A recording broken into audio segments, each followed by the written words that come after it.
Ya, Bismillahirrahmanirrahim. Bapak akan membahas mengenai CBT Bahasa Indonesia ya, penilaian harian 1. Silahkan simak baik-baik. Ini akan menjadi bahan remedial dan bahan pembuatan soal berikutnya. Ya, nomor 1.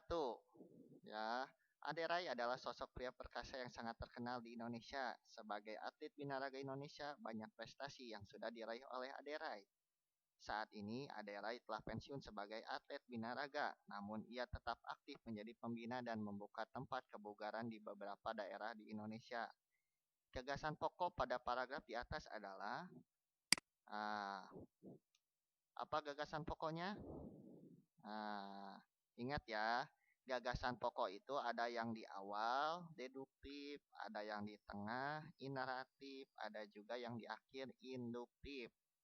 Nah, pada paragraf di atas kalian bisa melihat kan yang diceritakan tuh pada paragrafnya apa? Ya, menceritakan tentang Aderai yang menjadi sosok pria perkasa yang paling terkenal di Indonesia. Makanya isinya adalah B.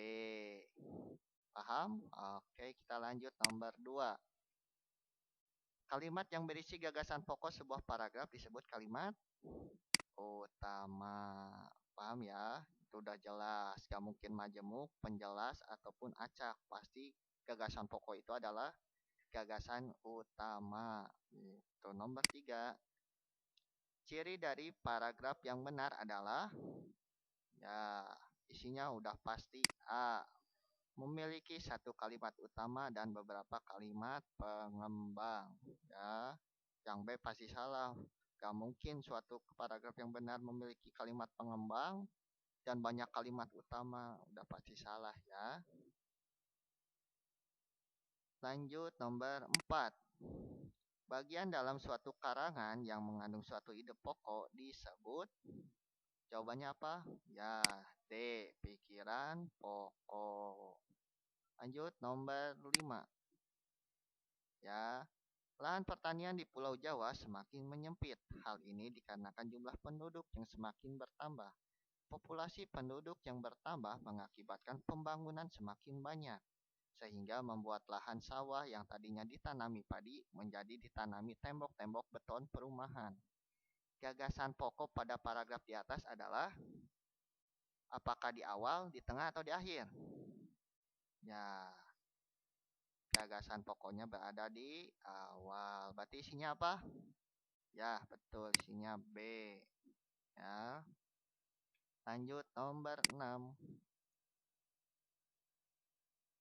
Kekurangan mengkonsumsi sayuran hijau bisa menyebabkan tubuh lesu karena kekurangan vitamin. Kurang mengkonsumsi sayuran hijau bisa beresiko negatif bagi tubuh.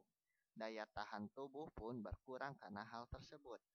Tidak sedikit orang sembelit karena kurang mengkonsumsi sayuran hijau. Ide pokok paragraf di atas adalah apakah di awal, di tengah, atau di akhir? Nah, apabila ada yang menjawab di awal, itu salah karena itu adalah kalimat pengembang. Yang menjadi kalimat utama di sini adalah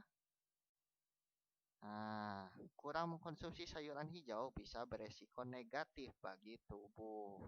Kalimat utamanya ada di tengah. Berarti jawabannya apa? D. Gitu. Lanjut, nomor selanjutnya. Nomor 7.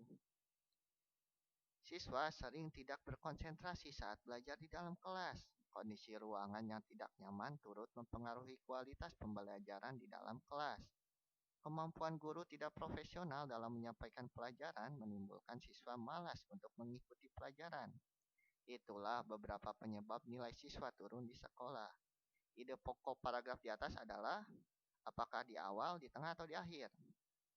Ya, baik di awal maupun di tengah itu hanya penjabaran dari masalah-masalahnya saja. Berarti itu adalah pengembang. Diceritakannya ada di mana? Ada di akhirnya. Ternyata masalahnya adalah kenapa sih nilai siswa bisa turun? No.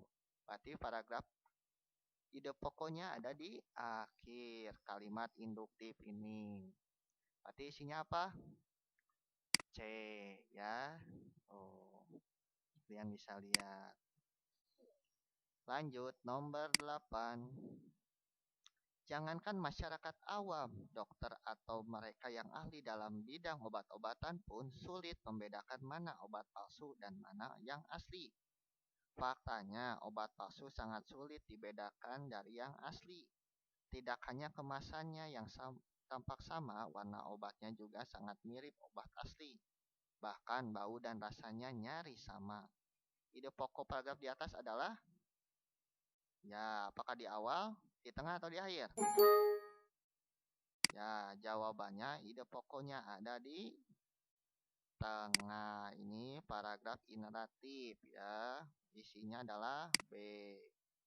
Lanjut nomor 9. Seseorang akan diuji dengan apa yang ia miliki. Ketika ia memiliki ilmu, maka dia akan diuji dengan ilmu tersebut. Sejauh mana ilmu tersebut bermanfaat. Ketika seseorang mempunyai harta, maka dia akan diuji dengan sejauh mana ia mampu mendistribusikan hartanya kepada orang lain. Ide pokok paragraf di atas adalah di awal, di tengah, atau di akhir? Ya, jawabannya udah jelas ya, ada di awal. Berarti isinya apa? A. Oh, ya. Lanjut nomor 10. Nomor 10.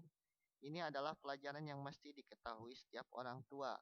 Doa mereka sungguh ajaib jika itu ditunjukkan kepada anak-anak mereka. Jika orang tua mendoakan jelek pada anaknya, maka itu pun akan terkabulkan. Jadi, orang tua mesti hati-hati dalam mendoakan anaknya. Kalimat utamanya di mana? Di awal, di tengah, atau di akhir? Terlihat jelas ya, kalimat utamanya ada di akhir. Berarti ini kalimat induktif. Isinya apa? D. Begitu. Ya. Banyak yang salah kemarin di penilaian harian tuh dari menentukan ide pokok. Kalian kebanyakan menentukan ide pokok itu awal saja, tidak melihat tengah maupun akhirnya.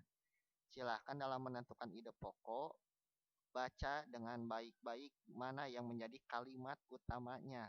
Nah, itu baru ide pokoknya. Paham ya? Sekian dari Bapak. Silahkan pelajari lagi. Insya Allah ini akan Bapak ulang nanti di ujian selanjutnya ya. Wabillahi taufiq wal hidayah. Wassalamualaikum warahmatullahi wabarakatuh.